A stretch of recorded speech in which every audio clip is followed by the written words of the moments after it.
All right, we have breaking news to tell you about. SkyFOX is over this police pursuit. You see that light-colored or white sedan barreling down the 710 freeway heading towards Long Beach, from what we're being told, at speeds up over 100 miles per hour. You see at that point, according to our smart navigation, that it is at 116 miles per hour. Apparently, the CHP is in pursuit of this vehicle after witnessing some reckless behavior on the road. That's when the vehicle took off. We picked up the chase around the East LA area and watching as the vehicle just continues down at a high rate of speed. Now, at one point, there was some suggestion that there were sparks that were coming off of the vehicle. We're not really seeing that now, but we are watching as the car wends its way through the traffic. Considering it's Sunday night, it's 10:23 in the evening. There's a fair amount of traffic on the 710 freeway. It's around North Long Beach, and it says the northbound, although we were told initially that that SkyFOX was observing the vehicle heading towards Long Beach. That would be more of a southern direction. We'll keep an eye on this police pursuit, but the vehicle itself has no qualms about going at a pretty high rate of speed. Now, the thing is about the 710 freeway is eventually it will stop. You have to make a lot of decisions on whether you're going to get off, whether you're going to cross the bridge, or, you know, get in a situation where perhaps you can change directions. I'm not quite sure if at this point that they're past the 405 interchange. So that would be another opportunity for this vehicle to take a route that would keep them in pursuit, as opposed to finding themselves in a place where perhaps there's no exit for them.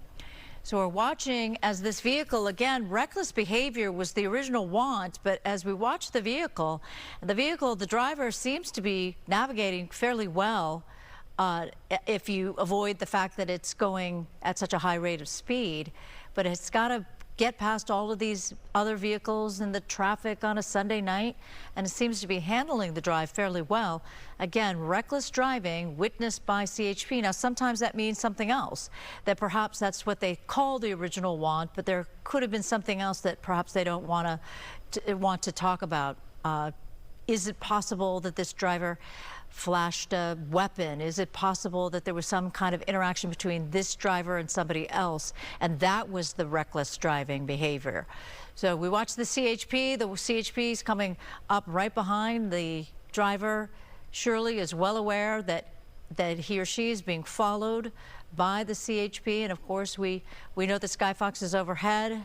We can see that the night sun is poised over the vehicle, and it looks as if it's one of those vehicles, perhaps a newer vehicle, that has the temporary license. So instead of a metal plate, when you initially get a new car, you will wind up with that temporary paper license that is attached to the car.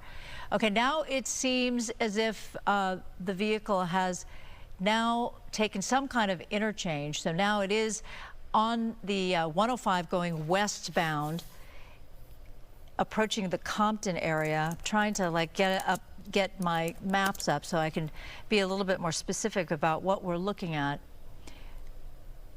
But what I find sort of unusual is to be able to see the CHP officer driving fairly closely, perhaps because of the amount of traffic on this this particular freeway. We have who on the phone?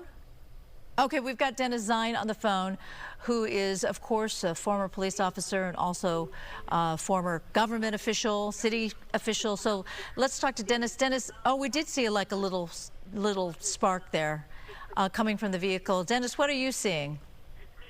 Well, another evening high-speed pursuit, and fortunately for the motoring public, very little traffic. But then the suspect can travel at excessive speeds, and I see that CHP vehicle is very close in proximity, but the fact is it's nice when you don't have a lot of traffic. This type of situation, as far as the motoring public and as far as the officers' ability to catch them eventually, that makes it a better environment. We don't want innocent people to be injured. We don't want to create collisions. So with this type of situation, it's if we're going to have a pursuit, this is the ideal situation where you're not going to jeopardize a lot of people, since you've got very little traffic. And that CHP unit is, as we see, very close behind. And what do you take from that, Dennis? Do you take anything from the fact that the CHP officer has decided to be in such close proximity to this vehicle? Well, they're being aggressive. Whatever the violator has done, whatever initiated this particular traffic situation, this pursuit, the officer and the supervisors, I'm sure, are saying, because of the traffic conditions and the light traffic.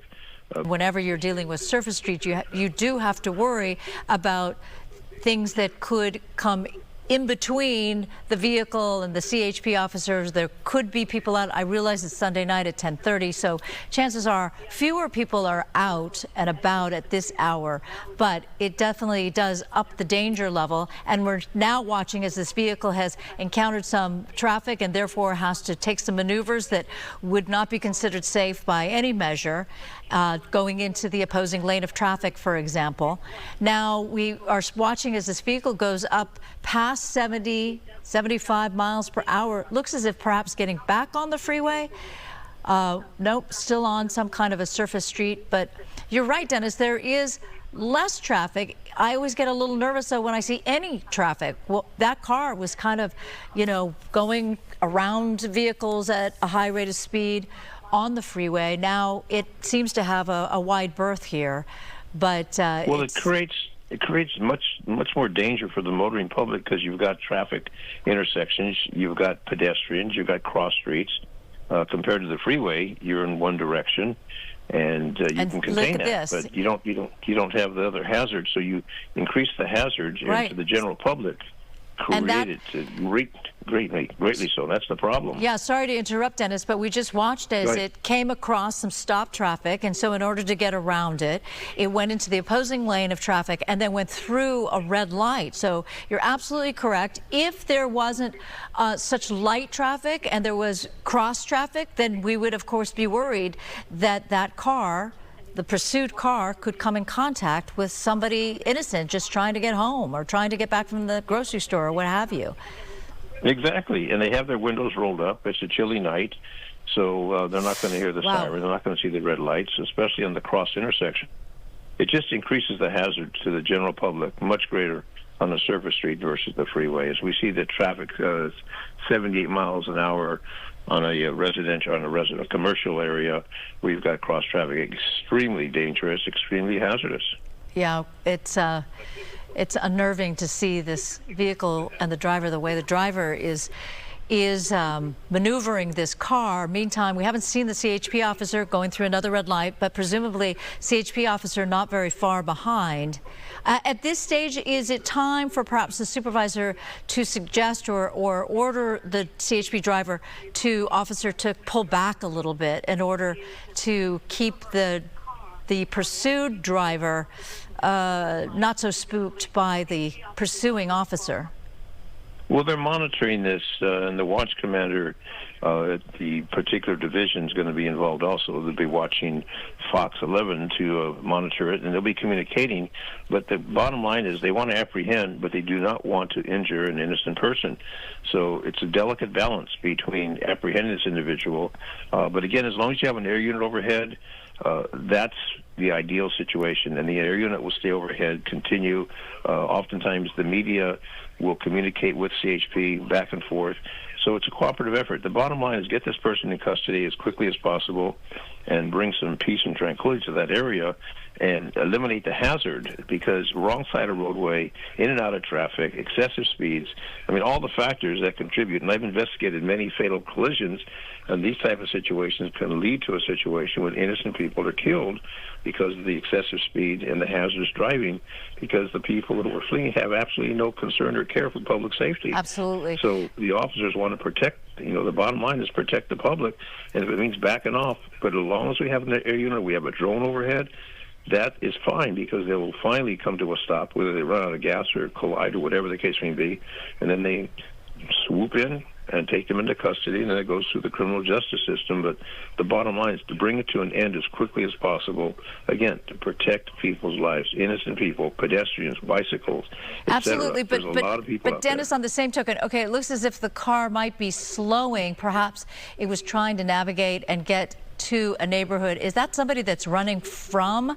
Okay, so it's a foot bail out of that vehicle. We don't know what happened to the vehicle itself. Did that person manage to get out of the car as the car slowed? But now we're keeping an eye on this running man, or what appears to be a man. Meantime, there you go. There's a CHP officer right there, right behind. Does that officer see that person, or has that person, out of our line of sight, managed to get into perhaps one of these houses or into the yards? But that's the other nerve-wracking thing, isn't it, Dennis? When you start going into these smaller surface streets, the neighborhoods where, you know, people are just getting ready to go down for the night, perhaps getting ready for work tomorrow. Okay, so we have multiple law enforcement vehicles now that have now stopped in the middle of this street. This is at Walnut Drive and Nadeau Street in the Southgate, East Los Angeles area. So I was wrong previously when I said that the pursuing car was heading towards Long Beach. In fact, the extreme nav was correct. The driver was heading away from Long Beach, and this was basically a very near to or a part of the area. Okay, now we see somebody, we see officers. We have somebody in custody. All right. So there it is. That's it. That's a code 4 time. Code 4 means everything's under control. Suspect will be taken into custody and go through the criminal justice procedure, and we'll never hear what happens. We will never hear. It'll end here, and the public will never know what happens to the situation. But thank goodness no one's injured, no one's killed. We'll never hear what happens. We will never hear.